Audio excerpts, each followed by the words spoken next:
ಯಶು, ಚೇತು ರೂಮ್ನ ತುಂಬ ನೀಟ್ ಮಾಡಿದ್ಯಾ. ದೇವಕಿ ಬಂದರೆ ಖಂಡಿತ ವಾಪಸ್ ಹೋಗಲ್ಲ. ಮೊದಲು ಬರಲಿ, ಆಮೇಲೆ ಹೋಗೋ ವಿಚಾರ. ಇಷ್ಟು ಒಳ್ಳೆ ರೂಮ್ ಸಿಕ್ಕಿದ್ರೆ ಯಾರು ತಾನೇ ವಾಪಸ್ ಹೋಗ್ತಾರೆ ಹೇಳು? 6 ತಿಂಗಳಷ್ಟೇ, ಆಮೇಲೆ ಹೋಗಲೇಬೇಕಲ್ಲ. ಆಮೇಲೆ ನಾನಂತೂ ದೇವ್ಕಿನ ಮನೆಯಲ್ಲಿ ಇಟ್ಕೊಳ್ಳಲ್ಲಪ್ಪ, ಸುಮ್ಮನೆ ಸಮಸ್ಯೆ ಯಾಕೆ. ರಘು, ಚೇತು ಬಟ್ಟೆಗಳನ್ನೆಲ್ಲ ಬೀರುನಲ್ಲಿ ಇಟ್ಟಿದ್ದೀನಿ. ಆಮೇಲೆ ಏನೇನೋ ಬಾಕ್ಸ್ಗಳಿವೆ, ಅದನ್ನೆಲ್ಲ ರೆಸಾರ್ಟ್ಗೆ ನೀನೇ ಸಾಗಿಸ್ಬೇಕು. ಆಮೇಲೆ ಅವ್ನು football, cricket bat, badminton racket ಇದನ್ನೆಲ್ಲ ಎತ್ತಿಟ್ಟಿದ್ದೀನಿ. ಇದಿಷ್ಟನ್ನು ನೀನೇ ಸಾಗಿಸ್ಬೇಕು. ಯಾವುದೇ ಕಾರಣಕ್ಕೂ ಚೇತು ಮನೆಗೆ ಬರಬಾರ್ದು. ಆಯಿತು, ಒಂದು ಕೆಲಸ ಮಾಡ್ತೀನಿ. ಅದೆಲ್ಲ ಈಗ ಅಲ್ಲೇ ಇರಲಿ. ನಾಳೆನೋ ನಾಡಿದ್ದು ಚೇತು ಬರ್ತಾನೆ. ಅವನು ಬಂದು ರೆಸಾರ್ಟಲ್ಲಿ ಸೆಟ್ಲ್ ಆದಮೇಲೆ ಎಲ್ಲ ಸಾಗಿಸಿದ್ರೆ ಆಯ್ತು ಬಿಡು. ಇದನ್ನೆಲ್ಲ ಅವನಿಗೆ ಹೇಳಬೇಡ, ಇಷ್ಟು ಕೆಲಸ ನೀನೇ ಮಾಡಬೇಕು. ಆಯ್ತಪ್ಪ, ನಾನೇ ಮಾಡ್ತೀನಿ, ಸರಿನಾ? ರಘು, ಆಮೇಲೆ ದೇವ್ಕಿ ರೂಮ್ಗೆ ಎಲೆಕ್ಟ್ರಾನಿಕ್ ಕಾಲಿಂಗ್ ಬೆಲ್ ಬೇಕು. ಪಾಪ ದೇವ್ಕಿಗೇನಾದರೂ ಬೇಕು ಅಂದರೆ ಸುಮ್ಮನೆ ಹತ್ತಿ ಇಳಿದು ಸುಸ್ತು ಮಾಡ್ಕೊಳ್ತಾಳಲ್ವಾ, ಅದಕ್ಕೆ. ಆಮೇಲೆ ನಮ್ಮ ರೂಮ್ನಲ್ಲಿ ಮ್ಯೂಸಿಕ್ ಸಿಸ್ಟಮ್ ಇದೆಯಲ್ಲ, ಅದನ್ನು ತಂದು ದೇವ್ಕಿ ರೂಮ್ನಲ್ಲಿ ಇಡೋಣ. ಒಳ್ಳೊಳ್ಳೆ ಮ್ಯೂಸಿಕ್ ಕೇಳ್ತಾ ಇದ್ರೆ ಮಗುಗೆ ಖುಷಿ ಆಗತ್ತಂತೆ. ಅಂತೂ ದೇವಕಿಗೆ ರಾಜಭೋಗ ಅನ್ನು. ಇರಲಿ ಬಿಡು, ರಾಜ್ಕುಮಾರನ್ನೇ ಹೆತ್ಕೊಡ್ತಾ ಇದ್ದಾಳೆ. ರಾಜ್ಕುಮಾರಿನೂ ಆಗಿರ್ಬೋದಲ್ವಾ? ಯಾವುದೋ ಒಂದು. ರಘು ನೋಡು, ಯಾವುದೇ ಕಾರಣಕ್ಕೂ ಇನ್ನು ಮುಂದೆ ನಾನು ನೀನು ದೇವ್ಕಿ ಮುಂದೆ ಜಗಳ ಆಡಬಾರ್ದು. ಗೊತ್ತು ನೀನು ಜಗಳ ಆಡಲ್ಲ ಅಂತ, ನನಗೆ ನಾನೇ ಹೇಳ್ಕೊಳ್ತಾ ಇದ್ದೀನಿ. ನೀನು ಜಗಳ ಆಡಲ್ಲ, ಗೋಳಾಡ್ತೀಯ ಅಷ್ಟೇ. ರಘು, ಇನ್ನು ಮುಂದೆ ಅದೆಲ್ಲ ಮಾಡಲ್ಲ ಅಂತ ಹೇಳಿದ್ದೀನಲ್ಲ. ನೋಡು, ಇವತ್ತು 6 ಗಂಟೆಗೆ ಸರಿಯಾಗಿ ದೇವ್ಕಿ ಮನೆ ಒಳಗಡೆ ಬಂದುಬಿಡಬೇಕು.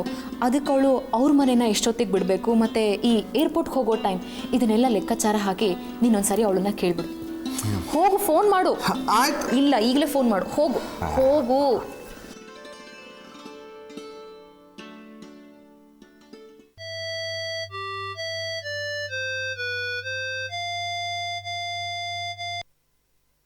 ಹಲೋ, ಹೇಳಿ.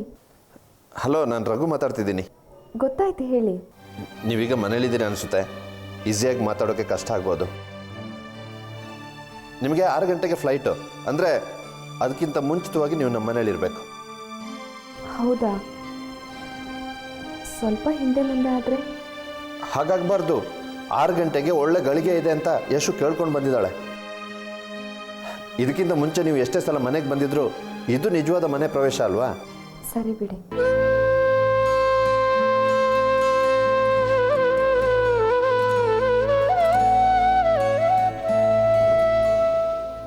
ಐದು 45ಕ್ಕೆ ಅಲ್ಲಿರ್ತೀನಿ. 4:15ಕ್ಕೆ ಮನೆ ಬಿಡ್ತೀನಿ. ಒಂದು 3/4 ಗಂಟೆನಾದರೂ ಬೇಕು ಇಲ್ಲಿಂದ ಬರೋದಕ್ಕೆ. ಹಾಗಾದರೆ 5 ಗಂಟೆ ಬಿಡಿ ಸಾಕು. 4:45ಗೆ ಟ್ಯಾಕ್ಸಿ ಬಂದು ನಿಮ್ಮ ಮನೆ ಹತ್ರ ಇರುತ್ತೆ. ಸರಿ ತಾನೇ? ಸರಿ, ಆದರೆ ಡ್ರೈವರ್ಗೆ ಅಡ್ರೆಸ್ ಗೊತ್ತಾಗಬೇಕಲ್ಲ? ಡ್ರೈವರ್ಗೆ ನಿಮ್ಮ ನಂಬರ್ ಕೊಟ್ಟಿರ್ತೀನಿ. ನಿಮ್ಮ ಮನೆ ಹತ್ರ ಬಂದು ಕಾಲ್ ಮಾಡ್ತಾನೆ. ನಿಮ್ಗೆ ಒಂದು ನಂಬರ್ SMS ಮಾಡ್ತೀನಿ. ಆಯಿತು. ಬೇರೇನೂ ಸಮಸ್ಯೆ, ಟೆನ್ಷನ್ ಇಲ್ಲ ತಾನೇ? ಏನೂ ಇಲ್ಲ ಬಿಡಿ.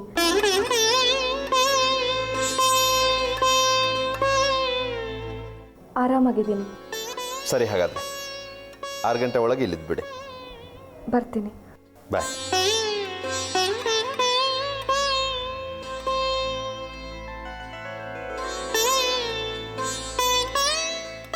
ಈಗ ಸಮಾಧಾನನಾ? ಹೌದು ಬಾವ, ಏನಾದರೂ ನಾವು ಮಾತ್ರ ಅಲ್ಲಿಗೆ ಹೋಗಲ್ಲ. ಎಲ್ಲ ಅವನ ತಲೆಗೆ ಕಟ್ತೀವಿ. 3 ಹೊತ್ತು ಹೋಟ್ಲು ಹೋಟ್ಲು ಹೋಟ್ಲು ಇಲ್ಲೇ ಸಾಯ್ಬೇಕು ನಾವು. ನಾವೇನು ಮಾಡೋಕ್ಕಾಗತ್ತೆ ಅಣ್ಣ? ನಾವು ಹಿಡಿದಿರೋ ಕೆಲಸನೇ ಅಂಥದ್ದು. ಸಾಯೋವರೆಗೂ ದುಡಿಲೇಬೇಕು. ಈ ಹೋಟ್ಲೇ ನಮ್ಮ ಜೀವನ. ಏನು ಮಾಡೋದು? ಹಾಗಂತ ಎಲ್ಗೂ ಹೋಗ್ಬಾರ್ದಾ? ಮಗಳ ಕಾಯಿಲಾದ್ರೂ ಹೋಗ್ಬಾರ್ದು, ಅವಳು ಬೇರೆ ಊರಿಗೆ ಹೋಗ್ತಾಳಂದ್ರೂ ಹೋಗ್ಬಾರ್ದು. ಏನ್ರಿ ಕರ್ಮ ನಮ್ದು. ಸೀತಾ, ನಾನೆಲ್ಲೇ ಹಾಗೆ ಹೇಳಿದೆ? ನನಗೂ ಮಕ್ಕಳನ್ನ ನೋಡಬೇಕು ಅಂತ ಆಸೆ ಇಲ್ವಾ? ನನ್ನ ಕೈಲಿ ಆಗ್ತಾ ಇಲ್ಲ ಅಷ್ಟೇ. ಯಾವಾಗಲೂ ಇಂಥ ಟೈಮಲ್ಲೇ ನಿಮ್ಮ ವಾದ ವಿವಾದ ಶುರುವಾಗತ್ತೆ. ನೀವೀ ಕಾಯಿಲೆ ಬಿದ್ದ ಟೈಮಲ್ಲಿ ಹೋಗೋಕ್ಕಾಗಲಿಲ್ಲ ನಿಜ. ಆದರೆ ದೇವಕ್ಕೆ ಹೋಗ್ತಾಳೆ ಅಂತ ನಿಮ್ಗೆ ಗೊತ್ತಿರಲಿಲ್ವ ಜನಾರ್ದನ? ಹೋಟೆಲ್ಗೆ ಒಂದು ದಿವಸ ರಜಾ ಹಾಕಬೇಕಾಗತ್ತೆ ಅಂತ ಮೊದಲೇ ತೀರ್ಮಾನ ಮಾಡಬೇಕಾಗಿತ್ತು. ಈಗ ಅದು ಇದು ಅಂತ ಸಬೂಬ್ ಹೇಳಿದ್ರೆ ಒಂದಿನ ಹೋಟ್ಲ್ ಬಾಗಿಲು ಹಾಕೋದು ಅಂತಂದರೆ ಏನೋ ಕಳ್ಕೊಂಡಾಗತ್ತೆ. ಹಾಗೆ ಹೇಳು ಮತ್ತೆ. ಸೀತಮ್ಮ ಹೇಳಿದಕ್ಕೆಲ್ಲ ಉಲ್ಟಾ ಮಾತಾಡಬೇಡ. ಸೀತಮ್ಮ ನೀನು ಅಷ್ಟೇ, ಅವನ್ನ ಬೈಬೇಕು ಅಂತ ಬೈಬೇಡ. ದೇವಕಿನ ವಿದ್ಯಾ ಕಳಿಸ್ಕೊಡ್ತಾನೆ, ಆ ಚಿಂತೆ ನಮಗೆ ಬೇಡ. ಭಾವ, ನನಗೆ ದೇವಕ್ಕೆ ಚಿಂತೆ ಇಲ್ಲ. ಇದಳಲ್ಲ ಆ ತಲಹಟೆ ಆ ಸುಮತಿ, ಅವಳ ಬಗ್ಗೆನೇ ನಂಗೆ ಯೋಚನೆ. ಇಲ್ಲಿದ್ದಾಗೆ ನಮ್ಮ ಕಣ್ಣೆದ್ರಿಗೆ ಕಣ್ತಪ್ಸಿ ಹೊರಟೋಗ್ತಾ ಇದ್ಲು. ಇನ್ನಲ್ಲಿ ಹಗ್ಲತ್ತಾಗ ಯಾರು ಇರೋದಿಲ್ಲ. ಯಾರಾದ್ರೂ ಏನಾದ್ರು ಹೇಳಕ್ ಹೋದ್ರೆ ಅವ್ಳು ಬಾಯಿ ಮುಚ್ಚಿಸ್ಬಿಡ್ತಾಳೆ. ನಾನೆಲ್ರಿಗೂ ಫೋನ್ ಮಾಡಿ ಹೇಳ್ಬಿಟ್ಟಿದ್ದೀನಿ, ವಿದ್ಯೆಗೆ, ನಿವ್ವಿಗೆ, ಪದ್ಮಂಗೆ ಅವ್ಳ ಕಡೆ ಸ್ವಲ್ಪ ಗಮನ ಕೊಡಿ ಅಂತ. ನೀವು ಅವಾಗ ಫೋನ್ ಮಾಡ್ತಾ ಇದ್ರಿ. ಆಯ್ತು ವಿದ್ಯಾನಿಗೆ ನಾನು ಹೇಳ್ತೀನಿ ಅವಳನ್ನ ಹದ್ದು ಬಸ್ತಲ್ಲಿ ಇಟ್ಕೊಳ್ಳೋಕೆ.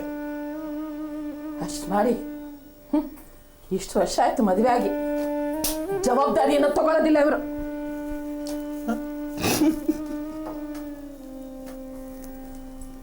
ನೀನು ಟೀ ಕುಡ್ದಾಯ್ತಾ? ಅದನ್ನ ಮಾತ್ರ ಅವಳು ಸರಿಯಾಗಿ ಹೇಳಿದ್ದು.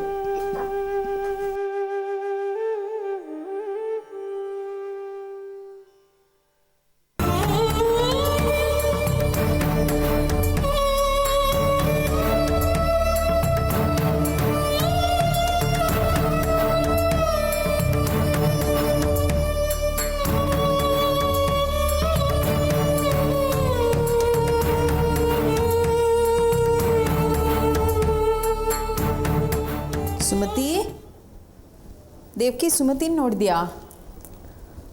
ಅವಳಾಗಲೇ ಚೆನ್ನಾಗಿ ತಿಂದು ಗಡದ್ದಾಗ ನಿದ್ದೆ ಹೊಡಿತಿದ್ದಾಳೆ. ಅದಕ್ಕೆ ಪಾಯಸ ತುಂಬ ಚೆನ್ನಾಗಿತ್ತು. ಏನು ಚೆನ್ನಾಗಿತ್ತು. ನೀನಂತೂ ಏನೂ ತಿನ್ನಲಿಲ್ಲಪ್ಪ, ಸುಮ್ಮನೆ 2 ಚಮಚ ಹಿಂಗಂದೆ ಅಷ್ಟೆ. ಯಾಕೋ ಏನೂ ಸೇರ್ತಿಲ್ಲ. ಅದಕ್ಕೆ ತುಂಬ ತಿನ್ನಬೇಕು ಅಂತ ಆಸೆ ಆಗುತ್ತೆ, ಆದರೆ ಬಾಯಿಗೆ ಇಟ್ಟ ತಕ್ಷಣ ಯಾಕೋ ಬೇಡ ಅನಿಸುತ್ತೆ. ಬಾಯಿ ರುಚಿನೇ ಹಾಳಾಗ್ತಾ ಇದೆ ಅನ್ನಿಸ್ತಾ ಇದೆ. ಹಾಗೆಲ್ಲ ಏನೂ ಇಲ್ಲ ದೇವ್ಕಿ, ನೀನು ಊರಿಗೆ ಹೊರಟಿದ್ಯಲ್ವಾ, ಅದಕ್ಕೆ ಹಾಗನ್ಸುತ್ತೆ ಅಷ್ಟೆ.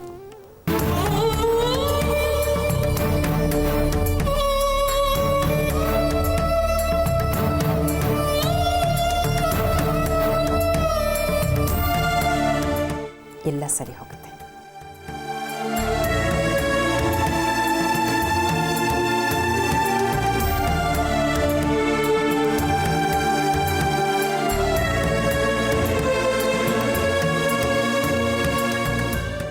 ನನಗೂ ಹಾಗೆ ಕಣೆ ದೇವ್ಕಿ, ಎಲ್ಲಾದರೂ ಆಚೆ ಹೋಗಬೇಕು ಅಂದರೆ ಸಾಕು, ಊಟ ಸೇರಲ್ಲ, ನಿದ್ದೆ ಬರಲ್ಲ.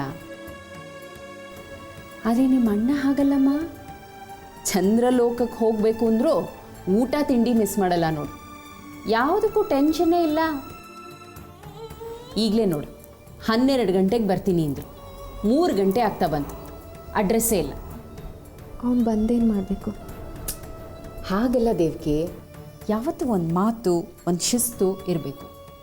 ಸುಮ್ಮನೆ ಏನೋ ಹೇಳ್ಬಿಡೋದಾ? ಒಂದು ನಿಮಿಷ.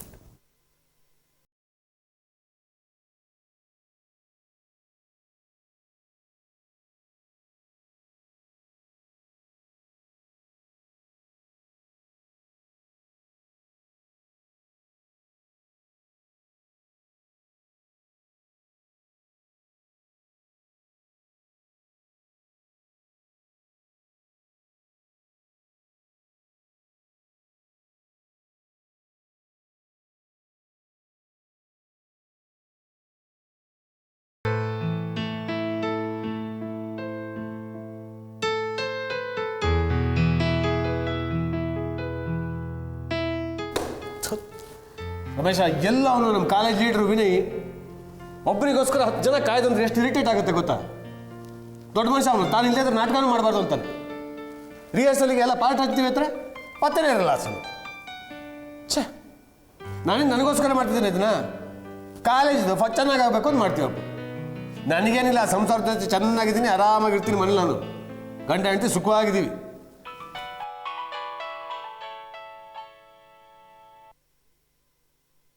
ಏನು ಹೇಳು? ಇವತ್ತಾದರೂ ಬೇಗ ಬರ್ತೀರಿ ಅಂತ ಅನ್ಕೊಂಡೆ, ಇವತ್ತು ಅದೇ ಹಾಡ? ಹೌದಲ್ವಾ, ಇನ್ನೇನು 10 ನಿಮಿಷ ಬಂದ್ಬಿಡ್ತೀನಿ. 10 ನಿಮಿಷ ಅಂದರೆ ನಿಮ್ಮ ಅರ್ಥದಲ್ಲಿ ಎಷ್ಟು? ಇನ್ನೂ 1 ಗಂಟೆ ಅಥವಾ 2 ಗಂಟೆ? ನಗ್ಬೇಡಿ ನೀವು, ಗೊತ್ತು ನನಗೆ ಇನ್ನೂ ಒಂದು ಅರ್ಧ ಮುಕ್ಕಾಲು ಗಂಟೆನಾದರೂ ಆಗೇ ಆಗುತ್ತೆ ಅಂತ. ಆಯ್ತು, ಅರ್ಧ ಗಂಟೆ ಒಳಗಡೆ ಬರ್ತೀನಿ. ಬೇಕಾದರೆ ಟೈಮ್ ಸೆಟ್ ಮಾಡಿಡು. ನೋಡು, ನಮ್ಮ ಕಾಲೇಜ್ ಗ್ರೌಂಡಲ್ಲಿ ಹೆಲಿಕಾಪ್ಟರ್ ಕಾಯ್ತಾ ಇದೆ. ನಮ್ಮ ಮನೆ ಪಕ್ಕ ಬಸ್ ಸ್ಟಾಪ್ ಇದೆಯಲ್ಲ, ಅಲ್ಲಿ ತಂದು ಡ್ರಾಪ್ ಮಾಡ್ತಾರಂತೆ. ಗುದ್ದು ಗುತ್ತಿನ ಗೂಬೆಗಳ ನಗಬೇಡ್ರು. ಮತ್ತೆ ಬೆಳಗ್ಗೆ ದೇವಕಿಗೆ ಮಾತ್ರ ದೊಡ್ಡದಾಗಿ ಹೇಳ್ತಿದ್ರಿ, ಮುಂಚೆ ಹೇಳಬೇಕಿತ್ತು ಹಾಗೆ ಹೀಗೆ ಅಂತೆಲ್ಲ. ಬೆಳಿಗ್ಗಿನ ವಿಚಾರ ಈಗ ಯಾಕೆ? ಹೇಳಿದ್ಮೇಲೆ ಅರ್ಧ ಗಂಟೆ ಒಳಗೆ ಬರ್ತೀನಿ ಅಂದ. ಇಲ್ಲ ಅಂದ್ರೆ 3/4 ಗಂಟೆ ಒಳಗೆ ಅಲ್ಲಿ ಇದ್ದೇ ಇರ್ತೀನಿ. ಇಲ್ಲ ಅಂದ್ರೆ ನಾನು ಅರ್ಧ ಮೀಸೆ ಬೋಳಿಸ್ತೀನಿ. ಬೇಕು ಬೆಟ್ಸು. ಏನ್ರಿ ಅದು ಅಸಹ್ಯ ಮಾತು. ಮೊದಲೇ ನಿಮ್ಮ ನಗುನೇ ಕೇಳೋಕ್ಕಾಗಲ್ಲ, ಇನ್ನು ಮೀಸೆ ಬೋಳ್ಸಿದ್ರಂತೂ ಆಹಾ ಮುಖ ನೋಡೋಕ್ಕಾಗಲ್ಲ. ಸರಿ, ಈಗ ಲೇಟ್ ಮಾಡಬೇಡಿ, ಬೇಗ ಬನ್ನಿ ಅಷ್ಟೇ. ರಮೇಶ, ನೀನು ಮದುವೆ ಆಗಿದ್ದೀನ? ಇಲ್ಲ ವಿದ್ಯಾ, ಇನ್ನು ಯಾವತ್ತಾರ ಮದುವೆ ಆಗ್ತೀನಿ ಅಂತ ಇನ್ವಿಟೇಷನ್ ಕೊಡಕ್ಕೆ ಬಂದ್ರೆ ಕಣ್ಣು ಹೊಡಿತೀನಿ. ಈ ಜಗತ್ತಿನಲ್ಲಿ ಯಾವಾಗೂ ಮದುವೆನೇ ಆಗ್ಬಾರ್ದಪ್ಪ. ಅದೇನು ಅಸಹ್ಯ ಅನ್ನಿರ್ತೀರ, ಬಾಯ್ಬಿಟ್ಟು ನಗರಲ್ಲ.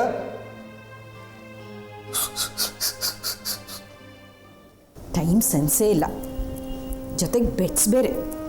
ಅರ್ಧ ಮೀಸೆ ಬೋಳಿಸ್ತಾರಂತಮ್ಮ, ಅರ್ಧ ಮೀಸೆ ಬೋಳಿಸ್ಬಿಟ್ಟು ಕಿಸ್ ಕಿಸ್ ಕಿಸ್ ಇವ್ರು ಅಂದರೆ ಆಹಾ ನೋಡೋಕೆ ಬಲ್ ಚೆನ್ನಾಗಿರುತ್ತೆ.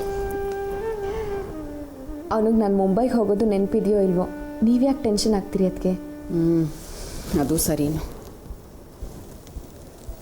ಅಲ್ವೇ ದೇವ್ಕಿ, ನೀನು ಮುಂಬೈನಲ್ಲಿ ಎಲ್ಲಿ ಉಳ್ಕೋತೀಯಾ? ನಾ ಕೇಳೋದೇ ಮರ್ತ್ಬಿಟ್ಟೆ ನೋಡು. ಅದು ನಾರಿಮನ್ ಪಾಯಿಂಟಲ್ಲಿ, ಅಲ್ಲೇ ಆಫೀಸ್ ಇರೋದು. ನಾರಿಮನ್ ಪಾಯಿಂಟಾ? ತುಂಬ ರಶ್ ಇರುತ್ತಂತಲ್ಲೇ ಅಲ್ಲಿ. ಮೊನ್ನೆ ಅಟ್ಯಾಕ್ ಆದಮೇಲಂತೂ ಆ ಹೆಸರು ಕೇಳಿದ್ರೇ ಹೆದರಿಕೆ ಆಗುತ್ತೆ. ಇನ್ನು ನೈಟ್ ಡ್ಯೂಟಿ ಬೇರೆ ಅಂದರೆ. ಇನ್ನೂ ಶಿಫ್ಟ್ ಯಾವುದು ಅಂತ ಗೊತ್ತಾಗಿಲ್ಲ ಅದಕ್ಕೆ. ಸರಿ, ನೀವು ಉಳ್ಕೊಳ್ಳೋದೆಲ್ಲಿ? ಆಫೀಸ್ ಸ್ಟಾಫೆಲ್ಲ ಇರ್ತಾರಲ್ಲ, ಆಮೇಲೆ ನೋಡಿದ್ರೆ ಆಯಿತು. ಏನೇ ಇದು ಗೊತ್ತು ಗುರಿ ಇಲ್ಲದೆ ಹೋಗೋದು ಅಂದರೆ? ಒಂದು ಕೆಲಸ ಮಾಡು, ನಮ್ಮ ಚಿಕ್ಕಪ್ಪನ ಮಗ ಚಂದ್ರಕಾಂತ ಬಾಂಬೆಲೇ ಇರೋದು. ನಾನು ಅವನಿಗೆ ಫೋನ್ ಮಾಡಿ ಹೇಳ್ತೀನಿ ನೀನು ಬಂದು ಕರ್ಕೊಂಡು ಹೋಗು ಅಂತ. 1-2 ದಿವಸ ಅಲ್ಲಿರೋವಂತೆ, ಆಮೇಲೆ ನಿನ್ನ ಫ್ರೆಂಡ್ ಜೊತೆ ಹೋದ್ರಾಯ್ತು. ಅದಕ್ಕೆ ಬೇಡ, ಯಾಕೆ ಈ ಥರ ಎಲ್ಲ ರಿಸ್ಕ್ ತಗೋತೀರಾ? ನೀನು ಹೀಗೆ ಹೋಗೋದೇ ರಿಸ್ಕು. ಚಂದ್ರಕಾಂತ್ ಮನೆ ನಮ್ಮನೆ ಇದ್ದ ಹಾಗೆ, ನೀ ಏನು ಯೋಚನೆ ಮಾಡಬೇಡ. ಅವ್ನ ಹೆಂಡತಿ ಅಂತೂ ತುಂಬ ಒಳ್ಳೆಯವಳು.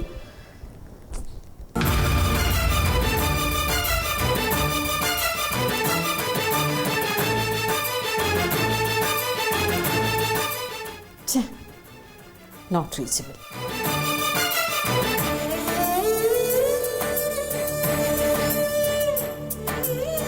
ನಾಟ್ ರೀಚಬಲ್, ಇದೊಂದು ಕರ್ಮ. ಮೊಬೈಲ್ ಇದ್ರೂ ಪ್ರಯೋಜನ ಇಲ್ಲ. ಅದಕ್ಕೆ ಆಫೀಸ್ನವರು ಏರ್ಪೋರ್ಟಿಂದ ಕರ್ಕೊಂಡು ಹೋಗೋದಕ್ಕೆ ಅರೇಂಜ್ ಮಾಡಿರ್ತಾರೆ. ಖಂಡಿತನಾ? ಖಂಡಿತ ಅದಕ್ಕೆ ಅವ್ರದ್ದೇ ಟ್ಯಾಕ್ಸಿ ಇರುತ್ತೆ, ಅದ್ರ ಬಗ್ಗೆ ನನಗೇನು ಭಯ ಇಲ್ಲ. ಸರಿ, ಹಾಗಾದ್ರೆ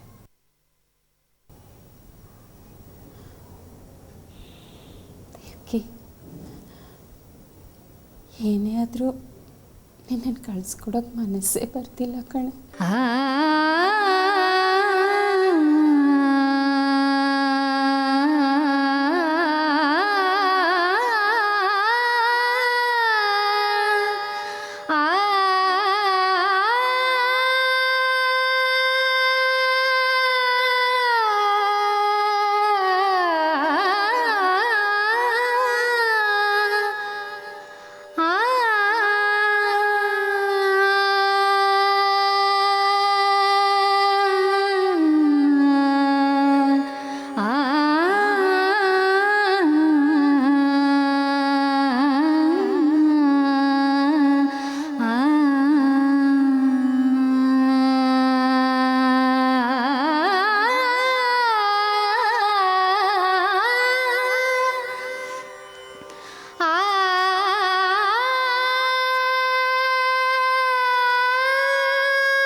ಹುಷಾರು ಕಣಮ್ಮ. ಏನೇ ಇದ್ರೂ ತಕ್ಷಣ ನನಗೆ ಫೋನ್ ಮಾಡು. ಆ ಚಂದ್ರಕಾಂತ್ ನನ್ನ ಕಸಿನ್ ನಂಬರ್ ಕೊಟ್ಟಿದ್ದೀನಲ್ಲ ನೋಡು, ಬಾಂಬೆಗೆ ಹೋದ ತಕ್ಷಣ ನೀ ಅವನಿಗೆ ಫೋನ್ ಮಾಡು. ಸಂಕೋಚ ಪಟ್ಕೋಬೇಡ. ಅವನದು ತುಂಬ ಹೆಲ್ಪಿಂಗ್ ನೇಚರು. ಏನೇ ಇದ್ರೂ ಹೆಲ್ಪ್ ಮಾಡ್ತಾನೆ.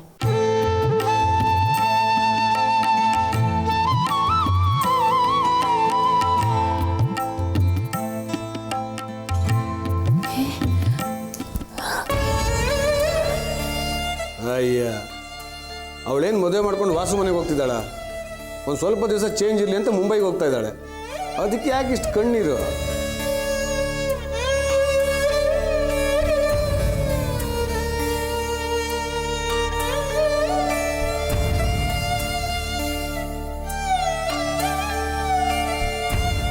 ನೋಡಿ, ನಿಮಗೆ ಇದೆಲ್ಲ ಅರ್ಥ ಆಗಲ್ಲ. ಈ ಕೆಟ್ಟ ನಗುವಿಂದ ಅವಳನ್ನ ಬೀಳ್ಕೊಡ್ಬೇಡಿ.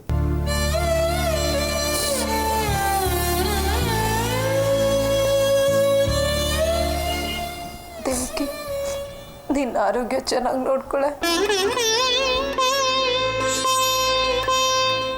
ನಾನು ಈ ಮಾತನ್ನು ನಿನಗೆ ಹೇಳೋಣ ಅಂತಿದ್ದೆ. ನಾನು ಮನೇಲೇ ಇರ್ತೀನಿ. ನೀನು ಹೋಗ್ತಾ ಇರೋದು ಮುಂಬೈಗೆ. ಬೇರೆ ಊರು, ಬೇರೆ ಜನ, ಬೇರೆ ಕಲ್ಚರ್, ಬೇರೆ ಆಹಾರ, ಎಲ್ಲನೂ ಬೇರೆನೇ ಇರುತ್ತಲ್ವ.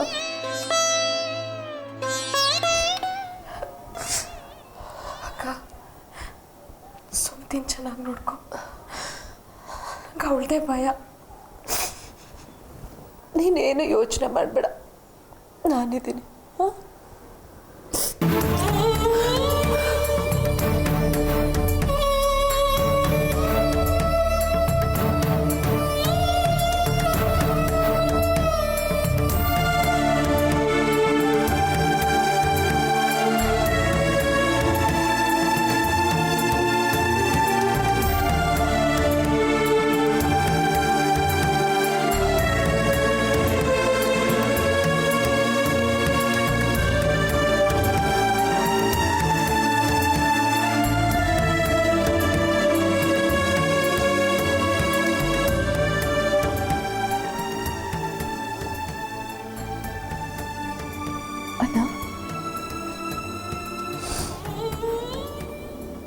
ಅದಕ್ಕೆ ನೋವಾಗೋ ಹಾಗೆ ಮಾತಾಡಬೇಡ.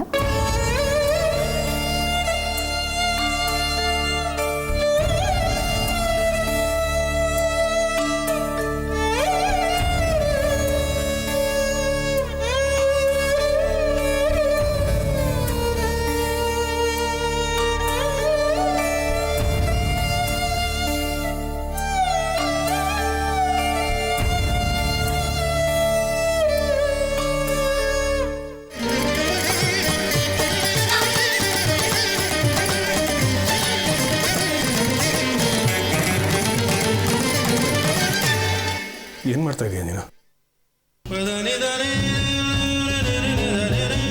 ನೀನು ಹೋಗ್ತಿದ್ಯಾ ಅಂದರೆ ನನ್ನ ಅರ್ಥಶಕ್ತಿನೇ ಬಿದ್ದೋದಾಗ ಅನಿಸ್ತಾ ಇದೆ.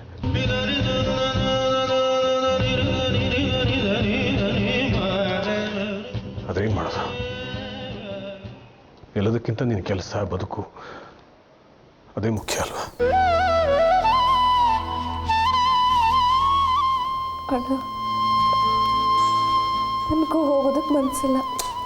ಚೇಚೆ, ಹೊರಟು ನಿಂತ ಮೇಲೆ ಹೋಗೋದಕ್ಕೆ ಮನಸ್ಸಿಲ್ಲ ಅಂತ ಹೇಳಬಾರ್ದಂತೆ. ಆ ಕೆಲಸನ ಮಾಡಿ ಮುಗಿಸ್ಬಿಡ್ಬೇಕಂತ.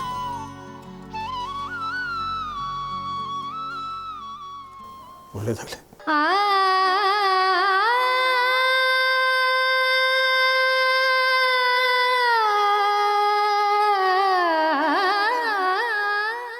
ಖಂಡಿತ ನೀನು ಗೆಲ್ತೀಯ. ನನ್ನಿಂದ ನಿನ್ನ ನೋವಾಗಿದ್ರೆ ಪ್ಲೀಸ್.